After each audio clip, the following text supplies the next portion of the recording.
The 2-year grace period expired in May 1838. Most Cherokees, following Ross's advice to stand still and hope for a reversal, had made no preparations to move.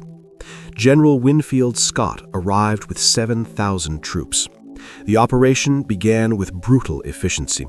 Soldiers bayoneted doors open, forcing families out of their homes at dinner or prayer. They were herded into stockades, concentration camps, with nothing but the clothes on their backs. Behind them, looters, often the very lottery winners waiting for the land, burned their homes and stole their livestock.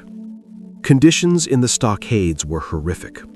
During the sweltering summer of 1838, dysentery, measles, and whooping cough rampaged through the captive population. It is estimated that hundreds died in these camps before the journey even began. Realizing the catastrophe of the Army-led removal, John Ross petitioned General Scott to allow the Cherokee to manage their own deportation. Scott agreed.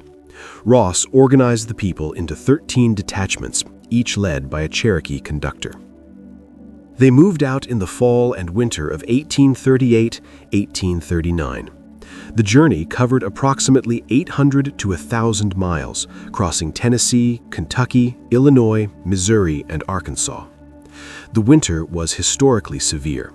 The Mississippi and Ohio rivers froze, trapping the detachments in makeshift camps for weeks. Without adequate blankets or shoes, they trudged through snow and ice. A traveler from Maine described the scene in Kentucky. "We found the road literally filled with the procession for about 3 miles in length. The sick and feeble were carried in wagons. Multitudes go on foot. Even aged females, apparently nearly ready to drop into the grave, were traveling with heavy burdens attached to the back, on the sometimes frozen ground and sometimes muddy streets, with no covering for the feet except what nature had given them." Of the approximately 16,000 who entered the stockades, estimates suggest that 4,000 died. They died of exposure, starvation, and disease. The trail was lined with shallow graves, often those of the very young and the very old. It was a demographic cataclysm, wiping out a quarter of the population. Amid the horror, a story of resistance emerged. A Cherokee farmer named Tsali, Old Charlie, along with his family, resisted the soldiers during the roundup. In the struggle, a soldier was killed.